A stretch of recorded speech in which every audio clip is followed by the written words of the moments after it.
मन को मारने के लिए साधक को ईश्वर के अनुसार चेष्टा करनी चाहिए, गुरु के अनुसार चेष्टा करनी चाहिए, साधु संत के अनुसार चेष्टा करनी चाहिए। मतलब कितना अंतराय है, और साधक का भजन ऐसा हो कि उसको समय न मिले विकारों में, उसका मनन करता रहे, बाहर देख ले, अपनी वैसी चेष्टा कर ले। इसका तात्पर्य आप अव्यावगत भजनात्म में नहीं है। अगर सदा सर्वदा प्रभु का भजन चिंतन करते तो आप सतत भगवत चिंतन के बल से मन की समस्त वासनाओं को रौंद डालते। प्यारे भक्तों, कितनी अच्छी बात शिव शंकर महादेव सद्गुरुदेव भगवान बता रहे हैं कि हम अपने काम वासनाओं को रौंद क्यों नहीं डाल पा रहे। उसके पीछे हमारा भगवत चिंतन कम है। जैसे मिश्री के खिलौने को जिधर से भी चखो मीठा ही मीठा है, ऐसे ही प्रभु में आनंद ही आनंद है। प्रभु आनंद वपु हैं और हम उनसे जुड़कर तो देखें। यदि आप कहें कि मैं नाम जप करता हूँ, पाठ भी करता हूँ, लेकिन फिर भी हमारा हृदय क्यों जल रहा है, प्यारे, पहले उसको जलना होगा। जैसे बिन आग में तपे स्वर्ण चमकता नहीं है, बिना आग में तपे हुए सोना चमकता नहीं है, ऐसे ही थोड़ी देर मन को जलाना होगा। नाम जप में जलता है क्योंकि उसमें प्रेम रस आना है, और नहीं तो जैसे मटकी यदि कच्ची हो तो बिना आवे में तपे रहे रस रखने योग्य नहीं होती।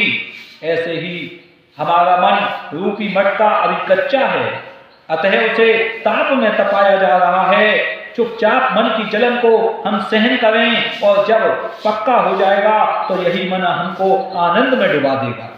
बोलिए सद्गुरुदेव भगवान की जय, श्री शिव महापुराण की जय, शंकर भगवान की जय। और इस मार्ग पर चलते समय यदि हम कहीं भी थोड़ा सा भी मन का पक्ष ले लेंगे, अथवा किसी पारिवारिक मोह ममता से युक्त व्यक्ति से सलाह ले लेंगे, तो आप परमार्थ मार्ग से पथ से दूर हो जाएंगे। और हमारे सलाहकार जीवन मुक्त महापुरुष भगवत प्रेमी भक्तजन वैष्णव जन संत जन शास्त्र प्रमाणिक वाक्य यही केवल हमारे सलाहकार होने चाहिए। अगर कहीं कोई मित्र, कोई व्यवहारिक व्यक्ति या पारिवारिक व्यक्ति सलाहकार है तो आप नष्ट हो जाओगे। विषय सेवन करने वाला देहाभिमानी जगत के संबंधों में रत व्यक्ति हमारा सलाहकार नहीं हो सकता। उसकी सलाह मानोगे तो वह जहां फंसा है वहीं फंसाने की बात करेगा। अनुकूलता हमारे हृदय में हर्ष और गर्व पैदा करके हमें भगवत विमुख करती है। नमः शिवाय, ओम नमः शिवाय।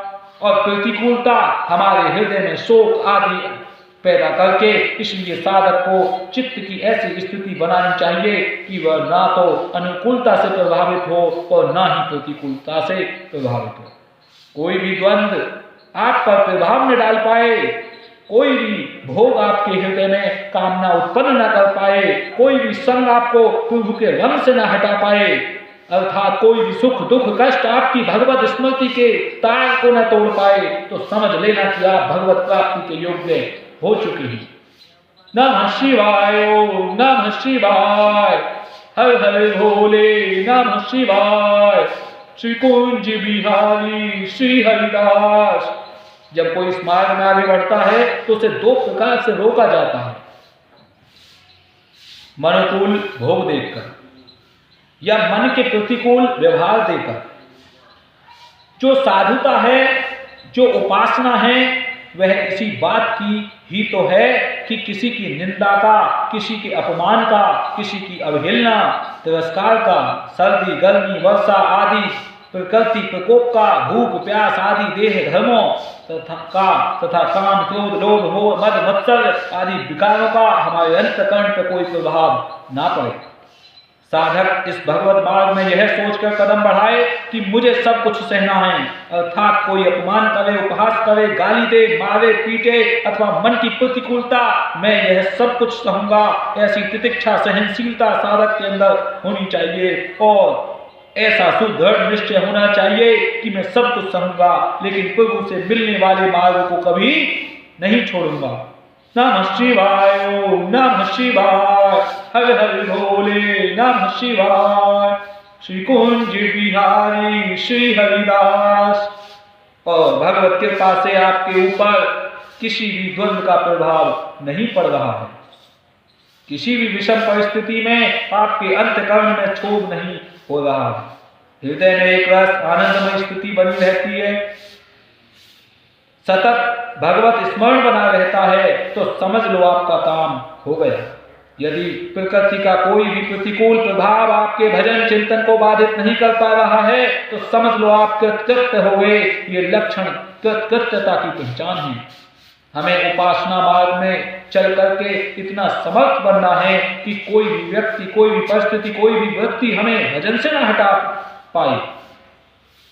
साधक का एकांत में व्यवहार और समाज में व्यवहार दोनों एक जैसा होना चाहिए, अर्थात पर्दे के पीछे और पर्दे के बाहर दोनों जगह हमारे एक ही आचरण होना चाहिए। ऐसा नहीं कि पर्दे की आड़ में अर्थात एकांत में हम गंदे आचरण करें और बाहर समाज में स्वयं को बड़ा अच्छा प्रस्तुत करें। महात्मा और दुरात्मा में यही तो अंतर है। महात्मा महापुरुषों के मन वचन और कर्म में समानता, एक रूपता पाई जाती है, लेकिन दुरात्मा दुष्ट व्यक्ति सोचते कुछ और हैं, बोलते कुछ और हैं और करते कुछ और हैं।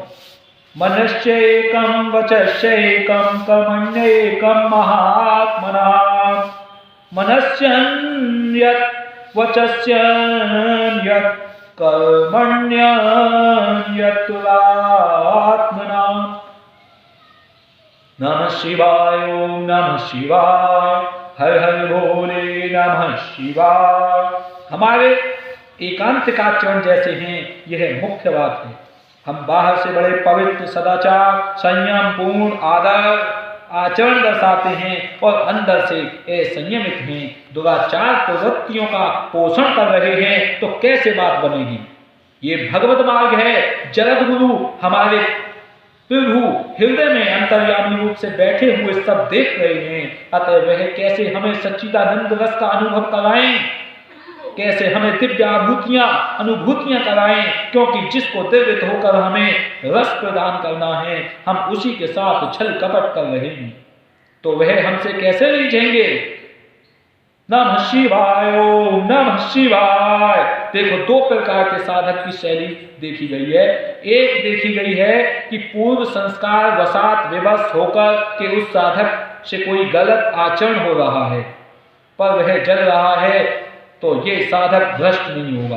किंतु जो साधक दम्भ करता है, अर्थात बाहर से आचरण में पवित्रता का दर्शन कराता है और अंदर से हर्षित होकर के शास्त्र विरुद्ध आचरण कर रहा है, तो ये साधक नष्ट भ्रष्ट होगा और इसे कभी अनुभूति होने वाली नहीं, क्योंकि यह दम्भी है, पाखंडी है और प्रभु को छल कपट पसंद नहीं है।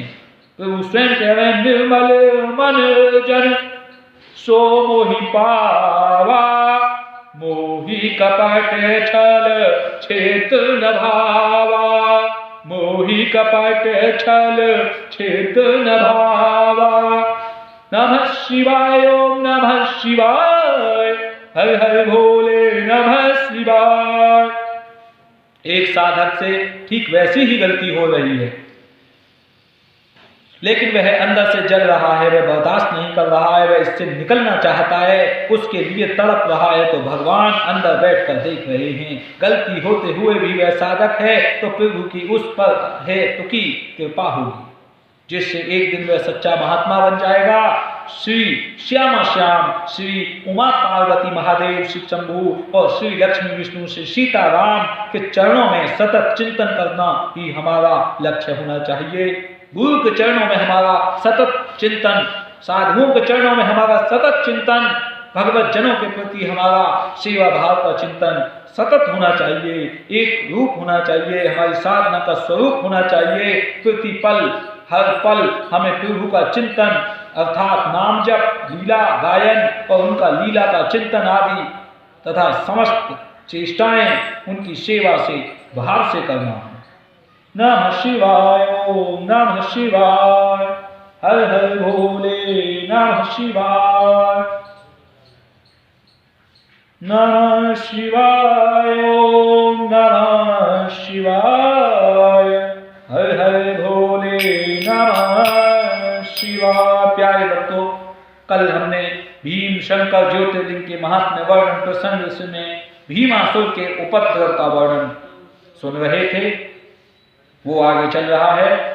सूतवाचाथ परां प्रवक्ष्यामि महात्म्यं भय शंकराम् यस्य श्रवणमात्रेण सर्वाभीष्टं लभे नरः कामरूपाभिधे देशे शंकरो लोककामया अवतीर्णः स्वयं साक्षात् कल्याण सुखभाजना। नमः शिवाय, नमः शिवाय, हर हर बोले नमः शिवाय। सूत जी बोले, हे महर्षियों, अब मैं भीम शंकर के महात्म्य को कह रहा हूं। जय हो, जय हो, जय हो, जय हो, सभी भक्तों की जय हो। अब मैं भीम शंकर के महात्म्य को कह रहा हूं, जिसके सुनने मात्र से मनुष्य सभी प्रकार के अभिष्ट को प्राप्त कर लेता है। कामरूप नामक देश में लोकहित की कामना से साक्षात कल्याण एवं सुख के भाजन शिव जी स्वयं प्रकट हुए थे। हे मुनीश्वरों, लोक कल्याण करने वाले शंकर जी ने यहाँ जिस लिए अवतार लिया उसे आप लोग आदर पूर्वक सुनिए। मैं कह रहा हूं, हे भक्तों, हे ब्राह्मणों, पूर्व समय में सभी प्राणियों को सदा सुख देने वाले जो भीम शंकर हैं, ज्योतिर्लिंग हैं, उनके विषय में आप कथा सुनने जा रहे हैं। 12 ज्योतिर्लिंग में मैया जो जगह जगह भारत में स्वयं भू प्रकट हुए हैं अपने आप जमीन में से। ये तो हमारे शिवलिंग बनाकर स्थापना करी गई है आपके पलवाड़ा में, लेकिन जो स्वयं से शिवलिंग नीचे से निकल के आए हैं, ऐसे 12 ज्योतिर्लिंग हैं। उन 12 ज्योतिर्लिंग में से भीम शंकर ज्योतिर्लिंग की कथा चल रही है। और महाबलवान एक कुंभकर्ण के द्वारा कर्कटी नामक राक्षसी से उत्पन्न हुआ था। दुख देने वाला, सभी प्राणियों को सदा दुख देने वाला, धर्म को नष्ट करने वाला भीम नाम का एक बड़ा बलवान राक्षस हुआ और अपनी माता के साथ शहर पर्वत पर निवास करता था।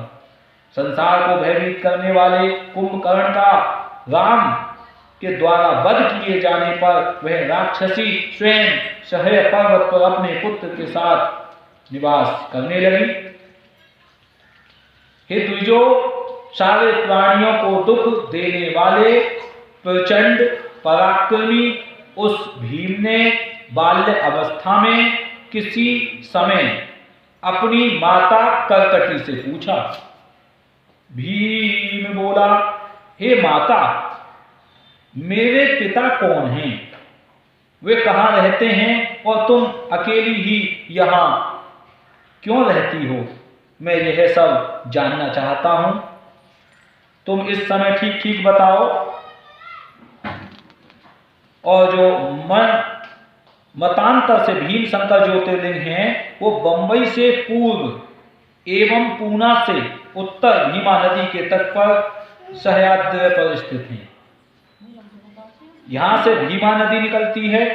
ऐसी जन श्रुति है कि भगवान शंकर ने जब त्रिपुरासुर का वध किया था तो उन्होंने यही विश्राम किया था। गद्दा ले लेते, उधर खाए, ठंडा लगे। और जब भगवान शंकर ने जब त्रिपुरासुर का वध किया था तो उन्होंने यहीं पर विश्राम किया था। ये कथा चल रही है। बंबई और पूना के बीच में एक भीम शंकर ज्योतिर्लिंग है। भीमा नदी वहां से निकलती है। त्रिपुरासुर का वध करके शिव शंकर ने वहां पर विश्राम किया है। और उस समय भीमक नामक एक सूर्यवंशीय राजा यहाँ तपस्या करता था। राजा की तपस्या से प्रसन्न होकर भगवान शिव ने उसे दर्शन दिया और उसकी प्रार्थना पर वे यहाँ दिव्य ज्योतिर्लिंग के रूप में स्थित होकर भीम शंकर के नाम से प्रसिद्ध हो गए। मराठी शिवलीलामृत, गुरुचरित्र, स्तोत्र, रत्नाकर आदि ग्रंथों में इस ज्योतिर्लिंग की महिमा का गान किया गया है। गंगाधर, रामदास, श्रीधर स्वामी, ज्ञानेश्वर आदि संत महात्माओं ने इस ज्योतिर्लिंग की महिमा का वर्णन किया है। वर्तमान में इसी ज्योतिर्लिंग की अधिक प्रसिद्धि है। कुछ लोग उत्तराखंड के नैनीताल जिले में उज्जनक नामक स्थान पर स्थित भगवान शिव के विशाल मंदिर को श्री भीम शंकर ज्योतिर्लिंग कहते हैं। नमः शिवाय, ओम नमः शिवाय, हर हर भोले नमः शिवाय। किंतु श्री शिव महापुराण के अनुसार श्री भीम शंकर ज्योतिर्लिंग असम प्रांत के कामरूप जिले में ब्रह्मपुर पहाड़ी पर गुवाहाटी के पास अवस्थित है। असम में जो गुवाहाटी है वहां पे कामाख्या देवी का भी मंदिर है। जो माता सती हुई थी उनके 51 पीठ किए थे, यानी 51 टुकड़ों में विष्णु भगवान ने अपना चक्र चला के उनके टुकड़े कर दिए, क्योंकि शिव जी को माता सती से बहुत प्रेम था। और माता सती ने जब देखा कि यज्ञ हवन कुंड में मेरे पिता दक्ष के पास में मेरे शिव जी का उन्होंने भाग नहीं दिया, बैठने का स्थान नहीं बना रखा, सभी देवता आए हुए, तो माता सती अपनी स्वयं की शरीर की अग्नि से प्रचंड वायु अग्नि निकाल के अपना शरीर वही त्याग दिया हवन कुंड में। तो जो शरीर त्यागा है फिर भी बच गया है, उस शरीर को लेकर शिव जी जो है अपने कंधे पे घूमते रहते थे। राजा दक्ष का सिर काट दिया, बकरे का सिर जोड़ दिया, लेकिन फिर भी शिव जी उसे कंधे पे लेके घूमते थे माता को। अब सृष्टि आगे कैसे बढ़े, दोबारा जब तक शिव जी का विवाह नहीं होगा और इस शरीर को अलग अलग जगह पे मिलाने का काम विष्णु भगवान ने किया।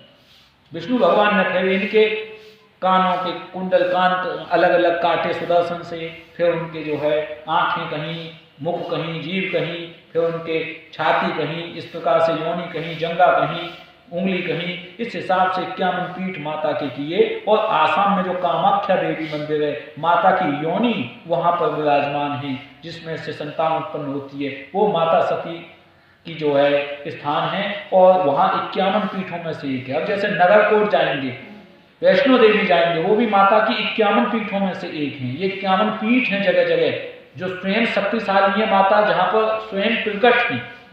और अकबर ने ज्वालामाई पे छत्र चढ़ाया था सोने का, वो भी 51 पीठ है। माता ने वो स्वीकार नहीं किया, उसको उठा के फेंक दिया। तो माता की जो शक्ति है आप में विराजमान है और उसी शक्ति से ये सृष्टि चलती है। वो माता पार्वती की ही शक्ति है, माता पार्वती के स्वरूप हैं। जितनी भी महिलाएं हैं, माता हैं, बहनें हैं, और वहीं की कथा आगे हम सुन रहे हैं। वहीं पर भीम शंकर ज्योतिर्लिंग भी विराजमान है असम में, गुवाहाटी के पास में। और इस प्रकार से अपने पुत्र के पूछने पर उस दुष्टा राक्षसी ने अपने पुत्र से कहा, तुम सुनो, मैं सब कुछ जानती हूँ। करकटी बोली, करकटी का नाम, पुत्र का नाम है भीम।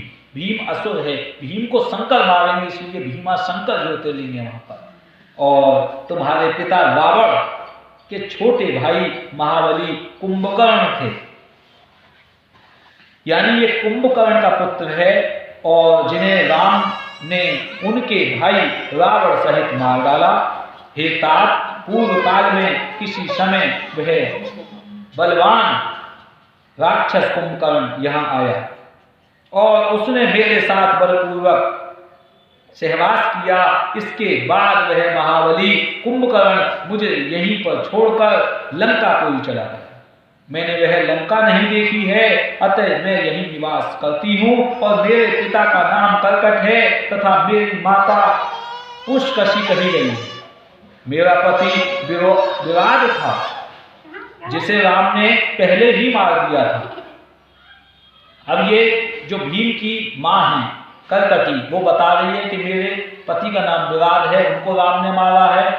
फिर कुंभकर्ण है, उनको मारा है। इस प्रकार से अपने प्रिय पति के मारे जाने पर मैं अपने माता पिता के साथ यहाँ निवास करने लगी और मेरे माता पिता को सुतीक्षण ऋषि ने भस्म कर दिया और वे मर गए। इसका कारण यह था कि वे दोनों उनको खाने के लिए गए हुए थे। तब परम तपस्वी महात्मा अगस्त्य ऋषि सुतीक्षण ने क्रोधित हो उन्हें भस्म कर दिया। अगस्त्य ऋषि वो हैं जिन्होंने समुद्र को पी लिया था और उनके शिष्य सुतीक्षण उनको खाने के लिए ये भीम के दादा दादी गए, नाना नानी, और उस ऋषि ने जो है इनको भस्म कर दिया। इस प्रकार ये राक्षस थे, आदमियों को मार के खाते थे। और इस प्रकार में दुखी होकर बिना किसी सहायक, अपने अब पति भी नहीं है, माता पिता भी नहीं है, तो भीम असुर की जो माँ है वो विराजमान है और आश्रय के पहले से अकेली ही इस पर्वत पर निवास करने लगी। इस अवसर पर रावण के छोटे भाई राक्षस कुंभकर्ण ने यहाँ आकर मेरे साथ सहवास किया और वह मुझे छोड़कर चला गया। हे पुत्र, उसके बाद महाबली एवं पराक्रमी तुम उत्पन्न हुए और अब मैं तुम्हारा सहारा लेकर समय बिता रही हूं। सूत जी बोले, माता के इस वचन को सुनकर प्रबल पराक्रमी भीम कुपित हो उठा और विचार करने लगा कि अब मैं हरि के प्रति क्या करूं। इस रामचंद्र ने मेरे पिता तथा नाना का वध किया और इसने विवाद का भी वध किया। इस प्रकार इसने बहुत अधिक दुख दिया है, अतः यदि मैं कुंभकर्ण का पुत्र हूं तो हरि को अवश्य पीड़ा पहुंचाऊंगा। ऐसा विचार करके भीम महान तप करने चल पड़ा। नमः शिवाय, नमः शिवाय, हर हर भोले, नमः शिवाय। उसने ब्रह्मा को उद्देश्य करके मन से उनका ध्यान करते हुए 1000 वर्ष तक महान तप किया। वह राक्षस पुत्र भीम सूर्य की ओर दृष्टि लगाए हुए दोनों हाथ ऊपर उठाकर एक पैर पर स्थित रहा। इस प्रकार तप में निरत उस राक्षस के सिर से अत्यंत भयानक तेज उत्पन्न हुआ। तब उस तेज से जलते हुए देवता ब्रह्मा जी की शरण में गए। इंद्र सहित उन देवताओं ने ब्रह्मा जी को प्रणाम करके अनेक प्रकार के स्तोत्रों से भक्ति पूर्वक उनकी स्तुति की और उसके अनंतर वे ब्रह्मा जी से अपना दुख कहने लगे। देवता बोले, हे ब्रह्मन, उस राक्षस का तेज सभी लोगों को पीड़ित करने के लिए उद्यत है, अतः हे विधे, वह दुष्ट जो मांगता है उसे वह वर दीजिए, नहीं तो आज हम सब उसके प्रचंड तेज से दग्ध होकर नष्ट हो जाएंगे, इसलिए उसकी प्रार्थना अवश्य स्वीकार कीजिए। सूत जी बोले, उनका यह वचन सुनकर लोक पितामह ब्रह्मा जी उसको वर देने के लिए गए और उन्होंने यह वचन कहा। ब्रह्मा जी बोले, हे राक्षस, मैं प्रसन्न हूं, तुम्हारे मन में जो भी हो वह वर मांगो। ब्रह्मा जी का यह वचन सुनकर उस राक्षस ने कहा। भीम बोला, हे देवताओं के स्वामी कमल आसन ब्रह्मा जी, यदि आप मुझ पर प्रसन्न हैं तो मुझे वर देना चाहते हैं तो आज मुझे प्रतिम बल दीजिए। नमः शिवाय, नमः शिवाय। और ऐसा कहकर उस राक्षस ने ब्रह्मा जी को प्रणाम किया और ब्रह्मा जी उसे वर देकर अपने धाम को चले गए। तब ब्रह्मदेव से अतुल बल का वरदान प्राप्त कर उस गर्भ युक्त राक्षस भीम ने शीघ्र ही घर आकर माता को प्रणाम किया। भीम बोला, हे माता, अब मेरे बल को देखना, मैं इंद्र आदि सभी देवताओं, विष्णु तथा उनके सहायकों का घोर विनाश करूंगा। सूत जी बोले, इस प्रकार कहकर प्रचंड पराक्रम वाले उस भीम ने सर्वप्रथम इंद्र आदि देवताओं को जीता और उन्हें अपने अपने स्थान से हटाकर बाहर निकाल दिया। नमः शिवाय, नमः शिवाय, हर हर भोले, नमः शिवाय। इसके बाद सहायता हेतु देवताओं के द्वारा प्रथित विष्णु को भी उस दैत्य ने जीत लिया। तदनंतर उसने प्रसन्नता पूर्वक पृथ्वी को जीतने का उपक्रम किया। वह पहले कामरूप के स्वामी सुदक्षिण को जीतने गया। वहां राजा के साथ उसका भयंकर युद्ध हुआ।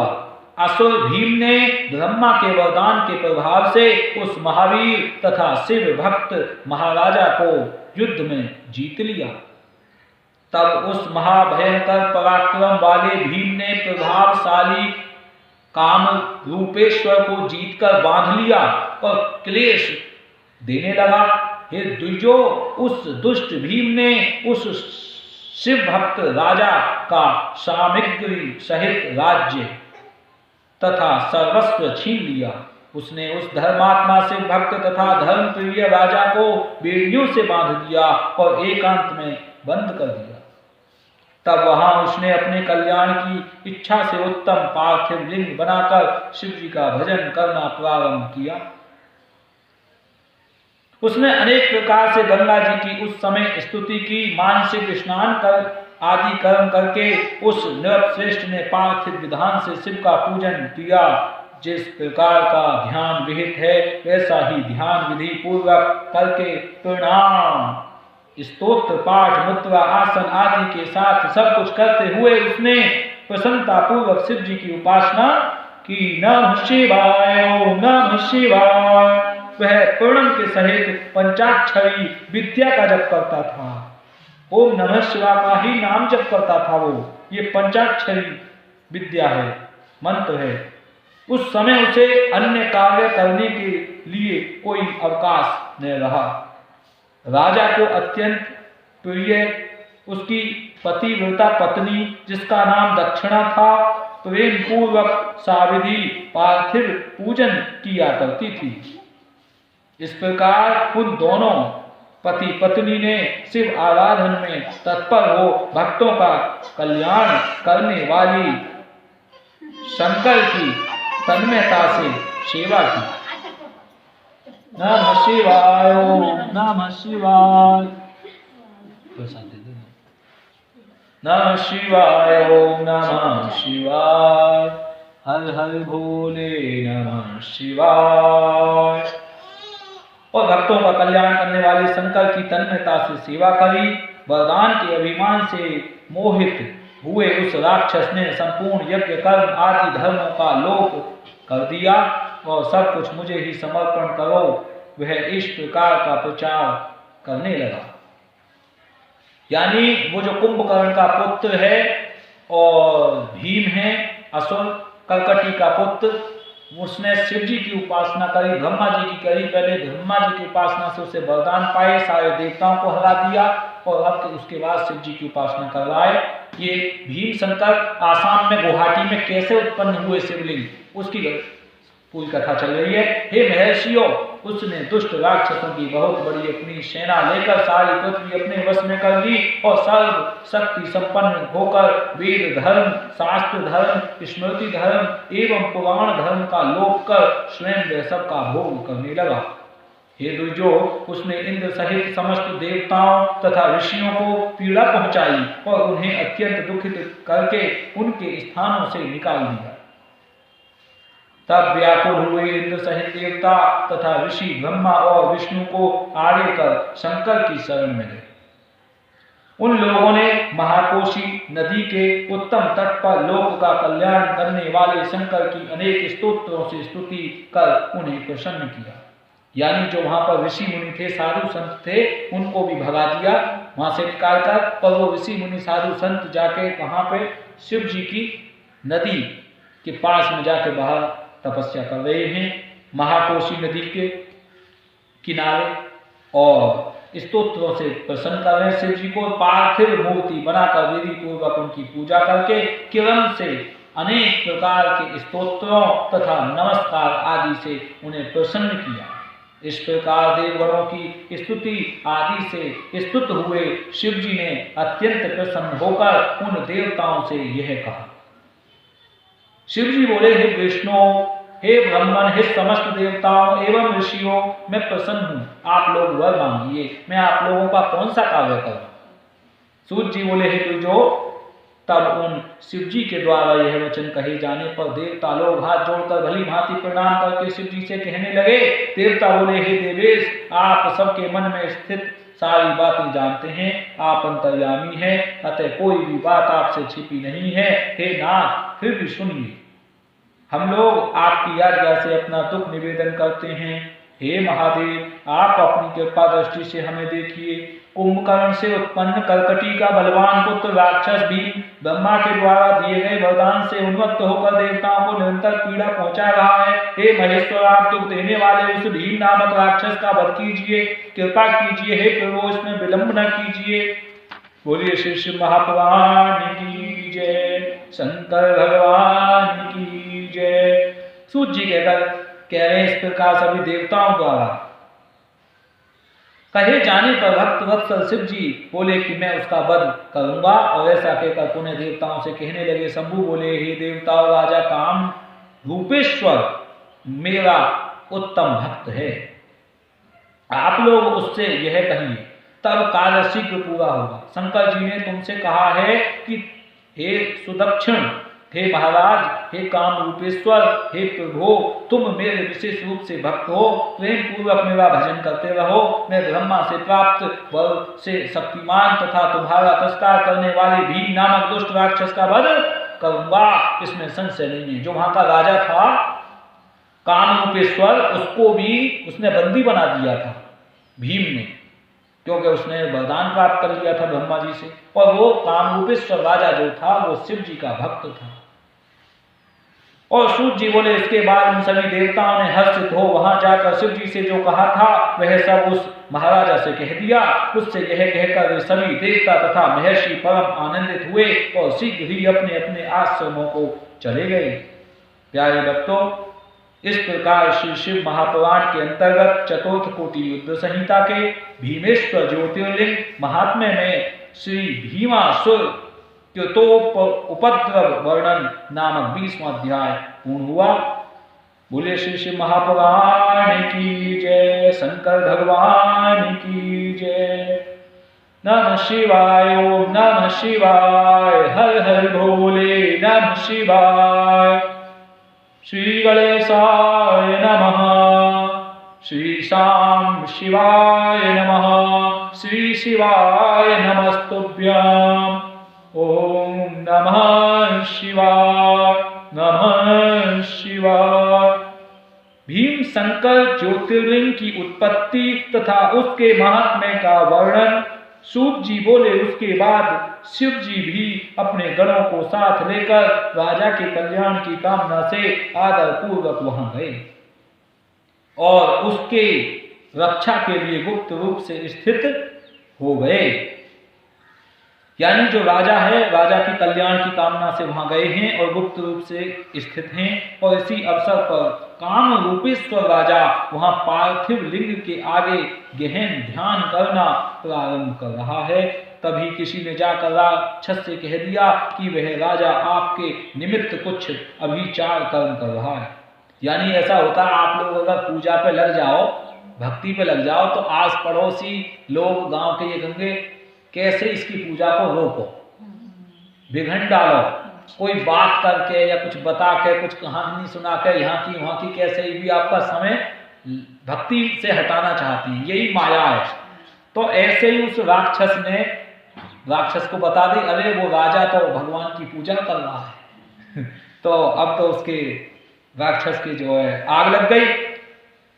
यह सुनकर राक्षस कुपित हो गया और उसने मारने की इच्छा से हाथ में तलवार लेकर एक घंटा और इस प्रकार से राक्षस जो है मारने की इच्छा से हाथ में तलवार लेकर राजा के समीप गया और वहां जो पार्थिव शिवलिंग आदि रखा हुआ था उसे देखकर और उसके स्वरूप को देखकर उसने निश्चय कर लिया कि यह मेरे लिए कुछ कर रहा है।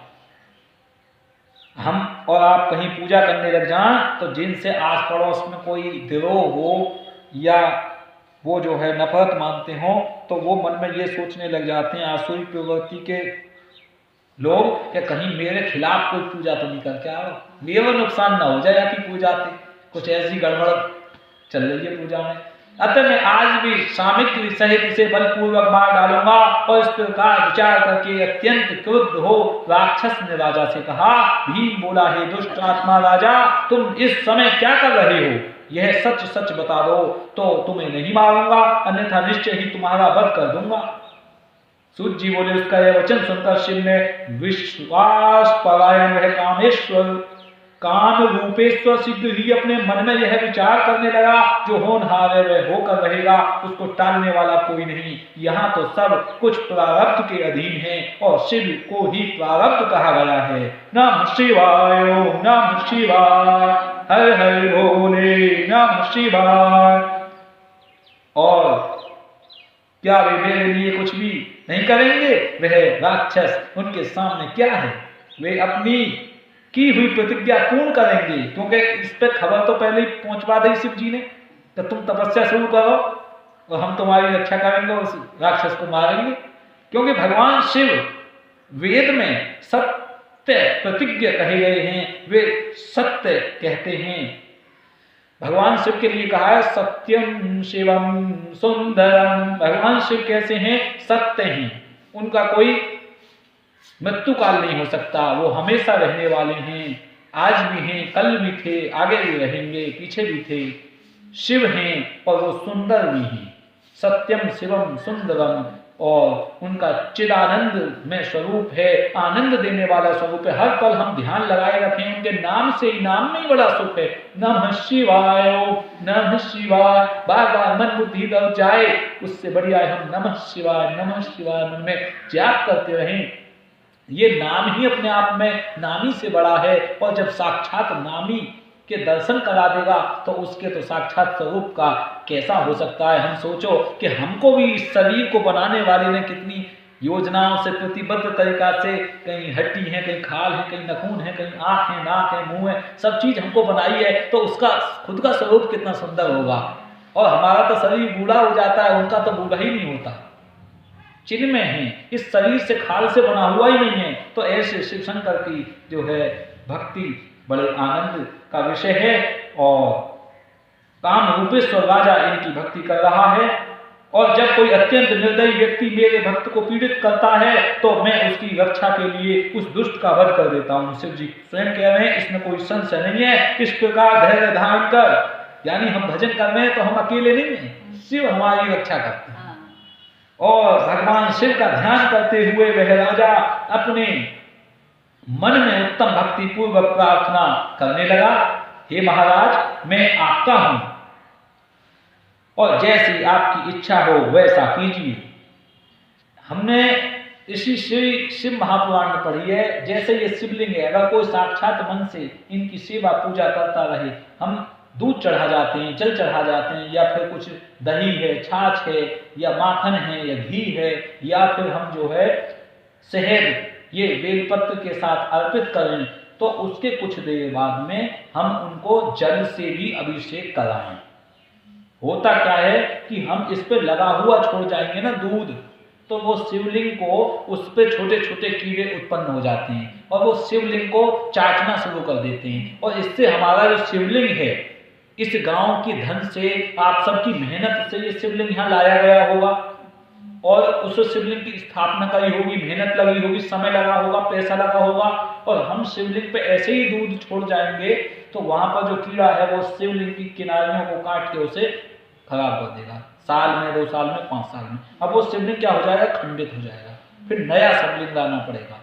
इसीलिए हमें अपने शिवलिंग में, अपने जो घर का है, घर का तो पूजनीय है ही, लेकिन घर से ज्यादा 1000 गुना फल मंदिर के शिवलिंग से मिलता है। और इसी शिवलिंग से जिसने सेवा पूजा करी है सच्चे मन से, वहां से शिव स्वयं इस शिवलिंग में से प्रकट हो गए हैं। विश्वेश्वर यानी काशी के शिवलिंग, उसी में से शिवलिंग में से शिव प्रकट हुए, उसे वरदान देके पुनः उसी शिवलिंग में चले गए। नीलकंठ महादेव किसी भक्त को उसी में शिवलिंग में शिव के दर्शन हो जाते हैं, शिव परिवार के दर्शन हो जाते हैं। इतना वो ध्यान करता है, तब ये ध्यान उसका वहां पर चिंतन हो जाता है। शिव कैसे बैठे, पार्वती कैसे बैठे, इसमें से प्रकट हो जाते हैं, इसी में अंदर प्रवेश कर जाते हैं। यही तो प्रभु की लीला है।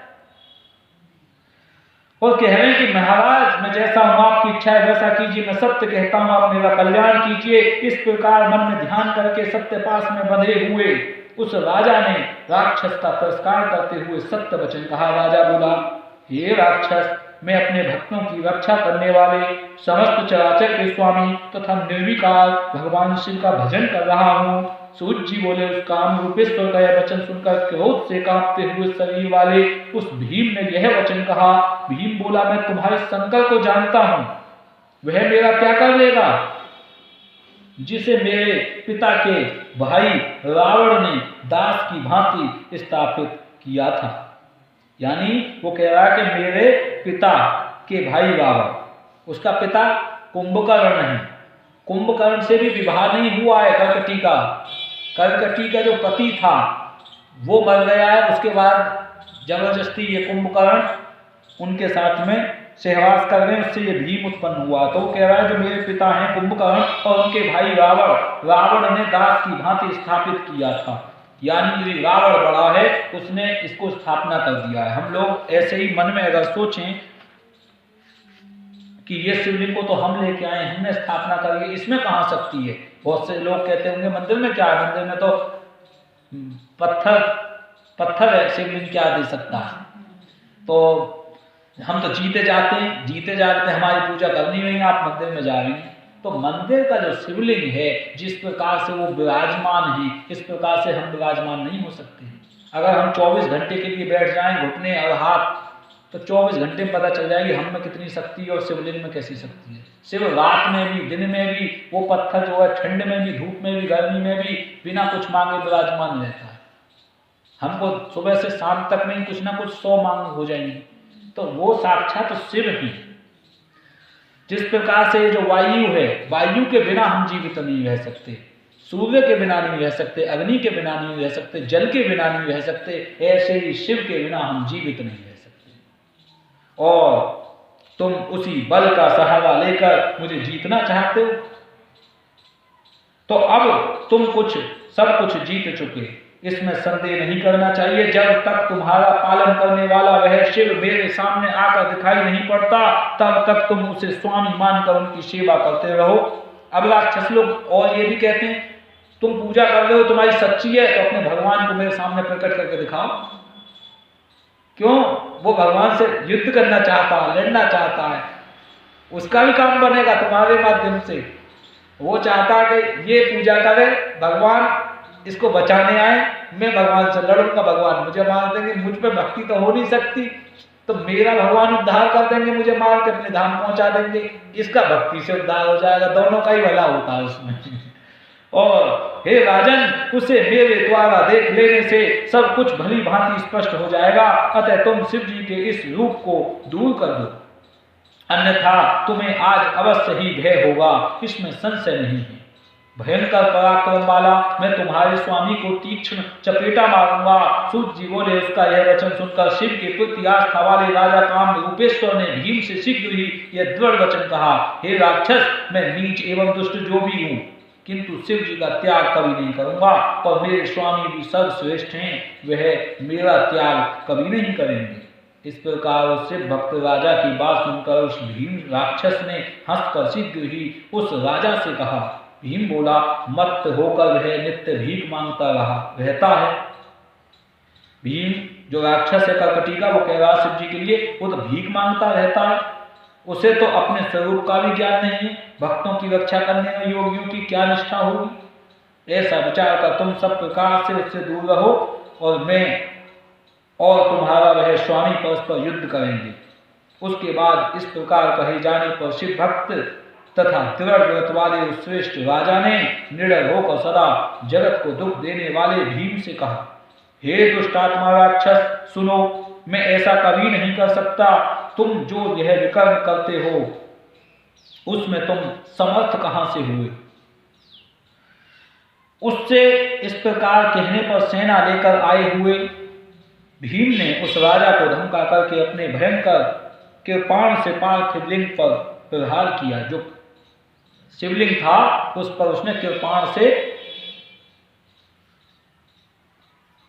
प्रहार किया, मारा, शिवलिंग को तोड़ने के लिए पत्थर समझ के। और राक्षसों के साथ आज भी बहुत सारे लोग आते हैं, मूर्ति देखेंगे उसमें पत्थर मार के तोड़ेंगे, शिवलिंग देखेंगे उसे तोड़ेंगे। तो इस प्रकार से वो राक्षस प्रवृत्ति उनके अंदर होती है। और राक्षसों के साथ उस महाबली भीम ने हंसकर कहा, अब तुम भक्तों का सुख देने वाले अपने स्वामी का बल देखो कि मैंने तो बल दिखा दिया तुम्हारे शिवलिंग को, तलवार मार दी। हे द्विजो, जब तक उस तलवार ने पार्थिव का स्पर्श भी नहीं किया तब तक उस पार्थिव लिंग से शिव जी स्वयं प्रकट हो गए। बोलिए शिव शंकर भगवान की जय। शिव जी बोले, हे भीम देखो, मैं ईश्वर हूं, मैं राजा की रक्षा के लिए प्रकट हुआ हूं। मेरा पहले से यह व्रत है कि मैं सदा भक्तों की रक्षा करता हूं। अतः अब तुम भक्तों को सुख देने वाले मेरे बल को शीघ्र देखो। ऐसा कहकर शिव जी ने अपने पिनाक धनुष से उसकी तलवार के 2 टुकड़े कर दिए। तब उस राक्षस ने पुनः अपना त्रिशूल फेंका। शिव जी ने उस दुष्ट के उस त्रिशूल के भी सैकड़ों टुकड़े कर दिए।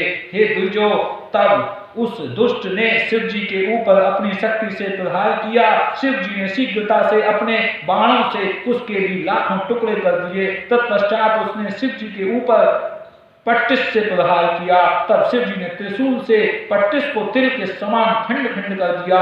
उसके बाद शिव के गणों तथा राक्षसों के बीच घोर युद्ध होने लगा,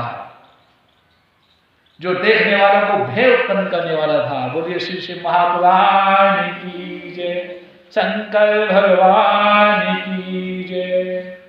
और इसके बाद तो उससे सारी पृथ्वी क्षण भर में व्याकुल हो उठी और पर्वतों सहित सभी समुद्र विक्षुब्ध हो उठे।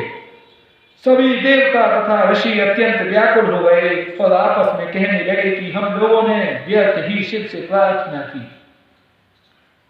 इसी बीच नारद जी आकर के दुख को नष्ट करने वाले शिव जी से हाथ जोड़कर तथा सिर झुकाकर प्रार्थना करने लगे। नारद जी बोले, हे नाथ, हे विभ्रम कारक, आप क्षमा करें। क्या तृण पर कुठार का प्रयोग करना उचित है? अतः आप शीघ्र ही इसका वध कीजिए, क्योंकि शिव जी तो खेल खिलाते रहते हैं, युद्ध भी करते हैं तो खेलते रहते हैं। अतः आप शीघ्र इसका वध कीजिए। तब नारद के द्वारा इस प्रकार प्रार्थना किए जाने पर प्रभु शिव ने अपने हुंकार रूपी अस्त्र से समस्त राक्षसों का भस्म कर दिया। बोलिए शंकर भगवान की जय। हे मुने, इस प्रकार शिव जी के द्वारा वे सभी राक्षस क्षण मात्र में सभी देवताओं के देखते ही देखते दग्ध कर दिए गए। जिस प्रकार दावा नल से उत्पन्न अग्नि वन को जला डालती है, वैसे ही कुपित शिव जी ने राक्षसों की सेना को क्षण भर में जला डाला। उस समय किसी को भी ज्ञात न हुआ कि भीम की भस्म कौन सी है। वह परिवार सहित भस्म हो गया, उसका नाम भी कहीं सुनाई नहीं पड़ता था। इसके बाद शिव जी की कृपा से सभी मुनीश्वरों, इंद्र आदि सभी देवताओं को शांति प्राप्त हुई और सारा जगत स्वस्थ हो गया। यानी भीम जो राक्षस था उसने सबको अपनी मर्जी से अपने लोग लगा दिए। जैसे आज भी हो रहा है कि पॉलिटिशियन हैं, वो नेता हैं, ये उसको बिठाएंगे उसको हटाएंगे हम, इस प्रकार से आदमी सृष्टि में चल रहा है। इस पद पे वो बैठेगा, वो पद पे बैठना चाहिए, मेरी बात मानता है। तो राक्षस चाहते हैं हमारा व्यक्ति बैठे, देवता लोग चाहते हैं हमारा व्यक्ति बैठे, क्योंकि हमारा मंदिर बन जाएगा। इस प्रकार से बोलिए सनातन धर्म की जय। तो प्रभु शिव विराजमान है। हमको बहुत समय के बाद देखिए शिव जी की कृपा से अयोध्या में इतना बड़ा मंदिर मिला है। आज हम सनातन धर्म के जो हिंदू हैं वो गर्व से कहें हम हिंदू हैं। उनके लिए जो इतने वर्षों से मंदिर भी टूटा पड़ा था और वहां पर हम हिंदुओं को मारा जाता था, हमारी भूमि पर इन मां के लालों को वहां पे मारा जाता था, साधुओं को गोलियों से मारा जाता था। शिव जी ने आज कृपा की, हमारा भी समय आया है। तो इसी प्रकार से शिव सबकी रक्षा करते हैं और उस भीम नामक असुर को मार दिया। उस समय महेश्वर के क्रोध की ज्वाला एक वन से दूसरे वन तक फैलने लगी। इससे राक्षसों की वह संपूर्ण भस्म वन में ही सभी जगह व्याप्त हो गई। नमः शिवाय, ओम नमः शिवाय, हर हर भोले नमः शिवाय। और उससे अनेक कार्य संपन्न करने वाली ऐसी औषधियां उत्पन्न हुई जिनके प्रभाव से मनुष्यों के रूप तथा वेश भिन्न भिन्न रूप में बदल जाते हैं। हे द्विजो, उन औषधियों से भूत प्रेत पिशाच आदि दूर भाग जाते हैं। जगत का ऐसा कोई भी कार्य नहीं है जो उन औषधियों से ना होता हो। यानी अपने घर में जो हवन होता है, हवन में 3 प्रकार की शिव महापुराण बताती है लकड़ी। एक तो बेलपत्र, जो बेलपत्थर जिसे बोलते हैं, बेलपत्थर के पेड़ की लकड़ी या तो काटनी, अभी 15 दिन काट के अपने घर पर रख ली। हाँ, 10-12 लकड़ी, छोटी छोटी 10-12 लकड़ी, इतनी इतनी लंबी, तो सूख जाएंगी। तो 15 दिन के बाद में उनका जो है महामृत्युंजय मंत्र से हवन होगा। थोड़ी सामग्री लगा के, थोड़ा घी लगा के उस भस्म को अपने पास रखें। भूत प्रेत बाधा नजर, अपनी जो है गाय की, भैंस की, लबारिन की, अपनी घर परिवार के लोगों की, इन सब से बचाने का कार्य शिव शंभू करते हैं। अगर बेलपत्र की लकड़ी मिल जाए, पीपल की मिल जाए और ये जो बरगद है, इस बरगद की मिल जाए, तो ये तीनों ही वृक्ष शिव जी को अति प्रिय हैं। इन वृक्षों की सूखी लकड़ी मिल जाए, ना हो सूखी तो कुछ टहनियाँ काट के अपनी 10-12 इकट्ठी करके रख लें, फिर इतने बड़े बड़े टुकड़ा करके उन्हें हवन वाले दिन इस्तेमाल करें। सामग्री डालें, घी डालें, मंत्र हम जाप करेंगे तो उस प्रकार से जो हवन से भस्म निकलेगी वो आपके काम की होगी। उसे जल में डाल के पिए और उसे शरीर पर लगाएं। हाँ, कभी भी आप कहीं भी चले जाओ, शमशान में, रात में, दिन में, कब्रिस्तान में, किसी के भी घर में, कहीं भी कहते हैं गंदी मिट्टी, अच्छी मिट्टी कहीं भी पैर पड़ जाए, आपने भस्म लगा रखी, आपका कोई असर होने वाला नहीं है। आप उसे अपने माथे पर लगा के चले जाओ, गले में लगा के चले जाओ, आप घर से बाहर निकल जाओ, आपको नजर लगने वाली नहीं है। सिर में दर्द, बुखार, खांसी, इन प्रकार से जो व्याधियाँ आ जाती हैं, एक तो आती है समय के अनुसार, ठंड आई, जाड़े आए, हमने कपड़े का ख्याल नहीं रखा शरीर का, और दूसरे आ जाती हैं किसी बाहर से व्याधा, वो व्याधाओं से बचाने का कार्य शिव करेंगे।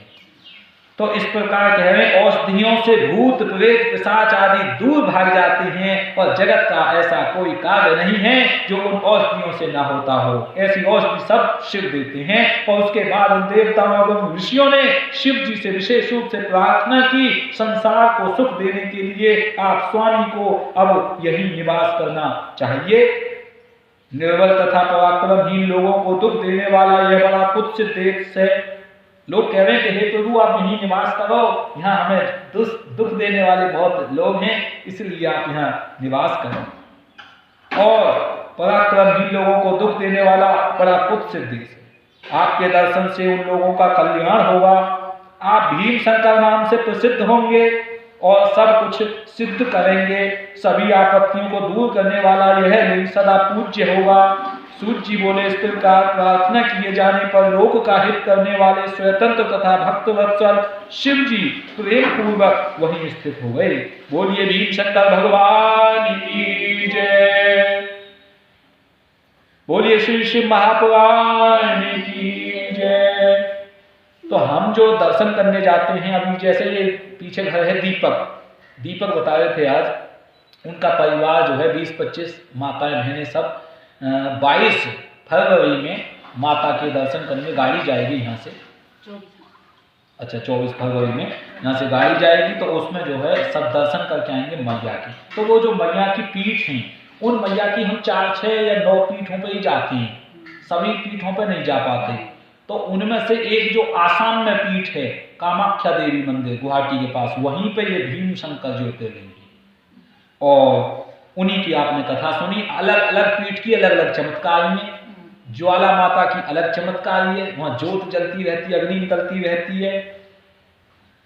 और बाकी जो है भगवान की ये कथा शिव महापुराण के अंतर्गत चतुर्थ कोटि युद्ध संहिता में भीमेश्वर ज्योतिर्लिंग तथा उसके महात्म्य का वर्णन नामक 21वां अध्याय पूर्ण हुआ।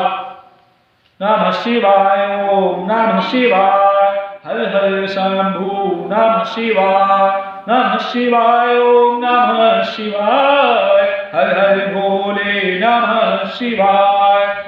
और अब आप परब्रह्म परमात्मा का शिव शक्ति रूप में प्राकट्य पंचकोशात्मिका काशी का अवतरण, जिस काशी पे ज्ञानवापी मस्जिद बनी हुई है, यानी कि जहां पर वो मंदिर विराजमान हैं। उस मंदिर की दीवारों को आप देख सकते हैं, वहां पर मंदिर है, लेकिन उस मंदिर को तोड़ के ऊपर से उसने मस्जिद बना दिया है।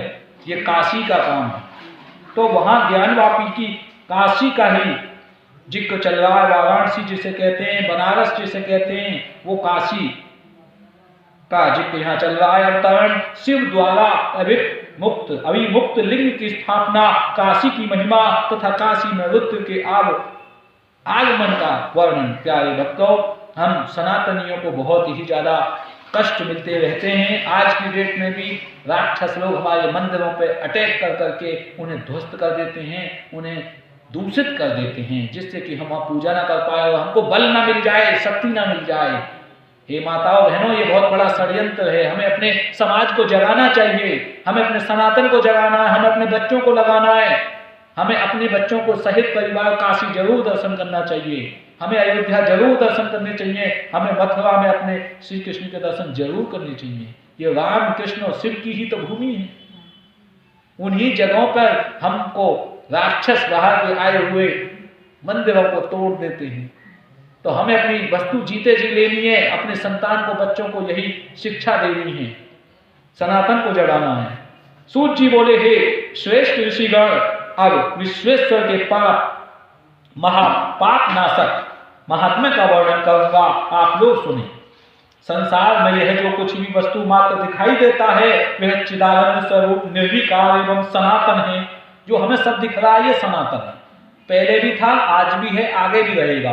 मृत्यु हमारी नहीं होती है, मृत्यु होती शरीर की। जैसे किसी व्यक्ति का शरीर का हाथ कट जाए तो वो आदमी मरता नहीं है, हाथ की जगह वहां जैसे ये है ऐसे ठुंड हो जाता है, नसें अंदर काम करती रहती हैं, खून आता जाता रहता है और वो व्यक्ति खूब हिलता डुलता चलता है। किसी की टांग कट जाए तो भी वो मरता नहीं है, दोनों टांग कट जाए तो भी नहीं मरता, हंसता बोलता खूब। तो आदमी के जो ये शरीर रूपी हैं, हड्डियां हैं, खाल हैं, ये तो पहले से ही मृत हैं। जैसे हमारे कपड़े खुद नहीं चलते, हम जब चलते हैं तब कपड़े चलते हैं, तो ऐसे ही हमने खाल रूपी, हड्डी रूपी जो पहना हुआ है, त्वचा पहनी हुई है, ये हमने खाल पहनी हुई है, ये जीवित नहीं है। तभी तो हमारा जब शरीर जलाते हैं तो उस शरीर की खाल जल जाती है, खाल जलती है, अलग खुशबू आती है। उस बदबू को दबाने के लिए हम सामग्री, घी, मंत्रों का उच्चारण करते हैं, तुलसी डालते हैं उसमें। इस हिसाब से हम जो हैं वो चेतन हैं। जो हमारी सोच है, ये एहसास कि मैं हूं, ये कभी नहीं मर सकता। ये एहसास कि मैं हूं, ये कभी नहीं मर सकता, किसी को मारा नहीं जा सकता। उसका अगर शरीर नष्ट भी हो जाता है तो उसको फिर पुनः शिव शंकर की कृपा से नया शरीर मिल जाता है। जैसे ये नया बच्चे का शरीर मिला है तो ये कितनी भाग्यवान होगी बच्ची जिसने शिव की कोई उपासना करी होगी, तभी आज शिवालय में बैठकर ये कथा सुन रहे हैं। तो नया शरीर, जैसे आपका हमारा बूढ़ा हो गया फिर नया शरीर पहनकर ये धारण हो गए, शिव कथा में हमसे पहले शुरुआत में आ गई। तो ऐसे ही शिव जो भी चिन्मय है, चिदानंद है, आत्मा है, जिसमें चेतन है, वो कभी चेतन मरती नहीं है, वो आत्मा ही हम हैं, हम अमर हैं। इसीलिए प्रभु अमर हैं, सनातन हैं, हम अमर हैं, हम सनातन हैं। और हमारे जो लक्ष्य हैं वो भी सनातन से जुड़े हुए होने चाहिए, ईश्वर से जुड़े हुए होने चाहिए, भक्तों से जुड़े हुए होने चाहिए। और चिदानंद स्वरूप निर्विकार एवं सनातन प्रभु की अब आप कथा सुनने जा रहे हैं। विश्वेश्वर के महापाप नाशक महात्म्य को आप वर्णन कर रहे हैं। नमः शिवाय, ओम नमः शिवाय, हर हर शंभु नमः शिवाय।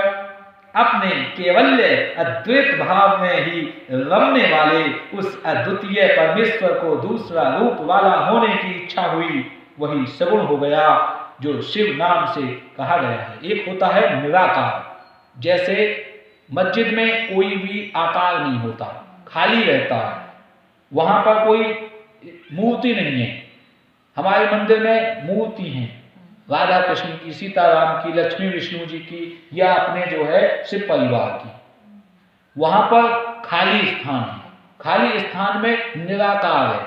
वहां पर क्या है कि जी आकार नहीं है, ईश्वर का कोई साकार रूप नहीं है, इसलिए हम पहचानते नहीं है, जानते नहीं है, बस नाम है हमारा। इस प्रकार से अल्लाह नाम है। तो इस प्रकार से होता क्या है, वो उसको बिना आकार के मानते हैं, तो वहां भोग नहीं लगा पाते। यहां हमारे में आकार है, वही निराकार साकार रूप धारण करता है और वही साकार निराकार बनता है। वस्तु एक ही है, लेकिन वो जो हमारे मूर्ति रूप में विराजमान होते हैं, हमारे शिव, सीताराम, राधा कृष्ण, तो हमें ये महसूस होता है कि हमारे प्रभु आज हमारे सामने आ चुके हैं, इसलिए ये श्रेष्ठ पूजा है। और जो वहां पर निराकार मस्जिद में हो रही है पूजा, वो निर्कृष्ट नाम की पूजा, यानी थर्ड लेवल की, निम्न कोटि की, ये उच्च श्रेणी की पूजा है। इसमें साक्षात शिव विराजमान है।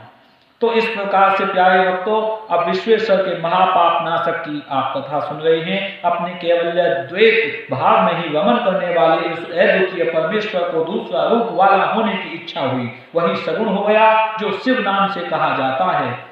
वे ही स्त्री तथा पुरुष के भेद से दो रूपों में हो गए। उनमें जो पुरुष था वह शिव कहा गया, एवं जो स्त्री थी वह शक्ति कही गई। अब शिव इनमें विराजमान है, शिव हम में विराजमान है, शिव आप में विराजमान है, पार्वती हम में विराजमान है, पार्वती आप में विराजमान है। शिव और शक्ति दोनों ही सब जीवों में विराजमान है। और हे मुनि सत्तमो, उन दोनों अदृष्ट चित्त तथा आनंद स्वरूप शिव शक्ति द्वारा स्वभाव से प्रकृति तथा पुरुष भी निर्मित किए गए। हे द्विजो, जब इस प्रकृति एवं पुरुष ने अपनी जननी एवं जनक को नहीं देखा, तब वे महान संशय में पड़ गए। उस समय निर्गुण परमात्मा से आकाशवाणी उत्पन्न हुई कि तुम दोनों तप करो, उसी से उत्तम सृष्टि होगी। यानी जो हम तप करते हैं, तपस्या करते हैं, सुबह उठते हैं, शाम तक सारे कार्य करते हैं घर के, ऐसे ही तपस्या हमारे शिव जी और माता पार्वती ने करी है। गृहस्थ उनका स्वयं का है, 2 पुत्र हैं उनकी, तो वो स्वयं तप करते हैं। हे प्रभु, हे शिव, तप का कोई स्थान नहीं है, फिर हम दोनों आपकी आज्ञा से कहाँ स्थित होकर तप करें। जब माता पार्वती और शिव तप करने के लिए स्थान ढूंढ रहे हैं, तो निर्गुण शिव ने अंतरिक्ष में स्थित सभी सामग्रियों से समन्वित संपूर्ण तेजों का सारभूत पंचकोश परिमाण वाला एक शुभ तथा सुंदर नगर बनाया, जो कि उनका अपना ही स्वरूप था।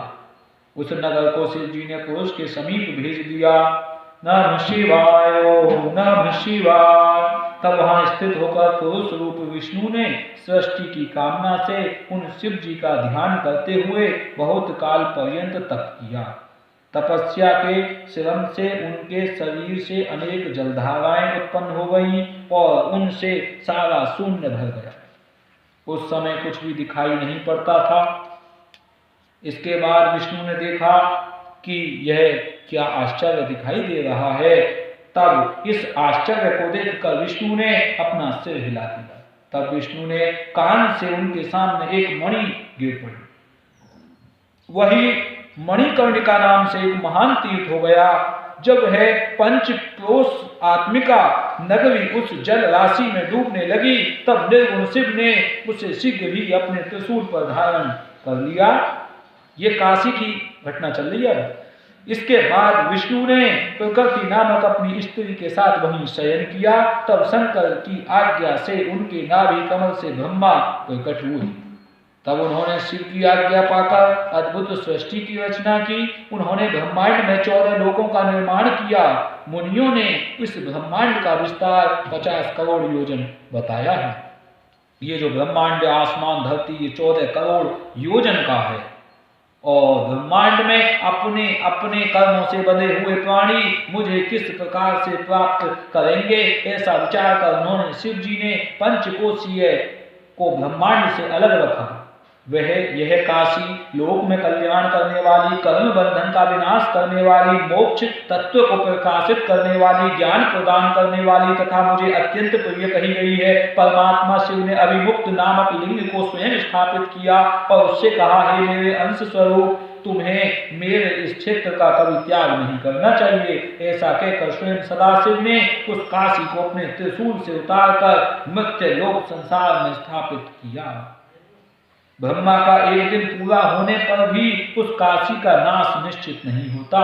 हे मुनियों, उस समय शिव जी उसे अपने त्रिशूल पर धारण करते हैं। हे द्विजो, ब्रह्मा द्वारा पुनः सृष्टि किए जाने पर वे काशी को स्थापित करते हैं। सभी प्रकार के कर्म बंधनों को नष्ट करने के कारण इसे काशी कहते हैं। बोलिए काशी की जय। यानी कि सृष्टि में अगर प्रलय भी आ जाती है, प्रलय का मतलब हो जाता है कोई तोड़ने फोड़ने लग जाए, आपके गांव पे कोई आक्रमण कर दे, ऐसे काशी पर बहुत सारे लोग आक्रमण कर दें, मंदिरों को तोड़ें, क्षतिग्रस्त कर दें, तो भी उसकी रक्षा स्वयं शिव करते हैं। और अभिमुक्तेश्वर नामक लिंग काशी में सर्वदा स्थित रहता है। यह महापातकियों को भी मुक्त करने वाला है। हे मुनीश्वरों, अन्यत्र मोक्ष पद क्षेत्रों में सारूप्य आदि मुक्ति प्राप्त होती है। अब देखो, जितने भी राक्षस हैं उन्होंने क्या किया है, शिव जी के साथ, राम के साथ, कृष्ण के साथ वैर किया, क्योंकि उन्हें मालूम है हम भजन नहीं कर सकते।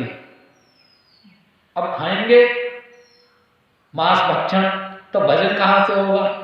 तो इसलिए हमारी उनकी बुद्धि ऐसी नहीं होती है, तो वो बैर करते हैं कि चलो हम इनसे युद्ध करेंगे और युद्ध करके ये हमें मारेंगे, हमारे प्रभु हैं तो हम मोक्ष पद में चले जाएंगे। तो उनका काम सिर्फ इतना ही है, चाहे मथुरा हो, अयोध्या हो, चाहे काशी हो, कि वहां पर जाके युद्ध करना है और फिर वो उन्हें उनके धाम पहुंचाते हैं। हम भजन करके जाते हैं, हम प्रेम से जाते हैं, इसमें थोड़ा कष्ट कम होता है। और इसके लिए वाराणसीपुरी है, जिनकी कहीं गति नहीं होती उनके लिए वाराणसीपुरी है। प्राणियों को सर्वोत्तम सायुज्य मुक्ति प्राप्त होती है। सायुज्य मुक्ति का मतलब है उन्हें भगवान अपने लोक में बसा लेते हैं, अपने पास बुला लेते हैं। और महापुण्यदायिनी पंचकोशी करोड़ों हत्याओं को विनष्ट करने वाली, किसी ने करोड़ों हत्याएं भी करी हो उसको भी माफ कर देते हैं प्रभु। और सभी देवता लोग भी यहाँ मृत्यु की इच्छा करते हैं, सोचते हैं देवता भी कि हम काशी में मृत्यु हो जाए, क्योंकि काशी में स्वयं जिस किसी की मृत्यु होगी ना, जिसका शरीर छूटेगा, तो भैया उसके पास स्वयं शिव आएंगे जब शरीर छूटेगा। आसान बात नहीं है काशी में मृत्यु हो जाना, कोई भाग्यशाली व्यक्ति होगा